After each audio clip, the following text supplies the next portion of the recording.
कहीं के पान बना लचवाला। हे, ये ऑफिस और मेरी तकदीर, न जाने कितने फासले हैं। भाई कहना जरा मुश्किल होगा, बीमार दिल के हजारों कहानियां हैं, लेकिन मैं कुछ और था। पता नहीं क्यों आज वो वक्त फिर याद आया।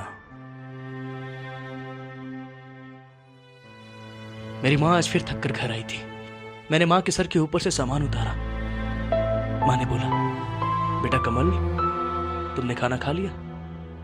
हाँ माँ, मैंने खाना खा लिया। तुम कुछ ज्यादा ही बना के चली गई थी, थोड़ा सा बच गया है। 18 साल का हो गया है तू, फिर भी थोड़ा खाना खाता।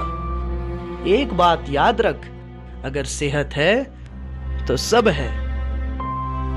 माँ का इस तरह काम करना मुझे बिल्कुल पसंद नहीं था। कुछ साल पहले जब मैं बीमार हुआ था, तभी से माँ ने मुझे रोक रखा था। अब मैं माँ के बचे हुए खेतों के काम करता हूं। लाला की खेत में दवाई डालने का सारा हुनर आ गया था मुझे। बीमारी के समय मुखिया जी मुझे खुद देखने के लिए आए थे। लड़का होनहार है, अगर पढ़ाई करके कुछ बन जाता है तो पूरे गांव का नाम रोशन करेगा। और मुखिया जी ने मुझे उस वक्त देखा था जब मैं कॉलेज से आ रहा था, और सरपंच जी ने मुखिया जी को कुछ खड़ी खोटी सुनवाई थी। मैंने साफ साफ कहा, सरपंच जी, अगर आपने मुखिया जी को कुछ कहा तो अच्छा नहीं होगा। सारा गांव मुखिया जी को मानता है कि वो एक भले इंसान है। उन्होंने कितनी बार इस गांव के भलाई के लिए सरकार से लड़ गए। अगर मुखिया जी एक बार और मुखिया का ओहदा पा ले तो एमएलए बनने के हकदार होंगे, और अगर 2 बार एमएलए बन गए तो मुख्यमंत्री बनने के हकदार हो जाएंगे, समझे?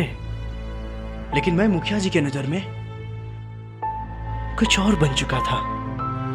आखिर एक दिन माँ ने कहा, बेटा कमल, लाला के पैसों का बंदोबस्त हो गया है।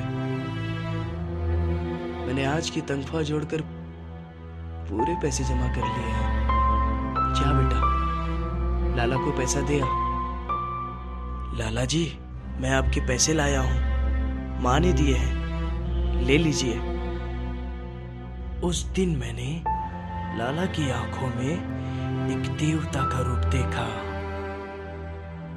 जब लाला ने कहा, इन पैसों की जरूरत मुझे नहीं है, तुझे है, जा इन पैसों से अपनी पढ़ाई पूरी कर।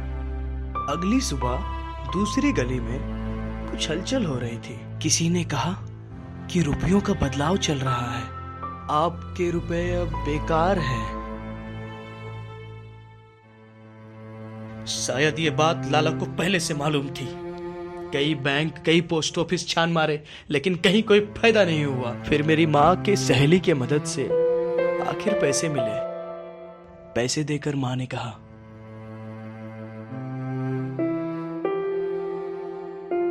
चल बेटा, अब हम इस तीसरी गली में नहीं रहेंगे। हाँ?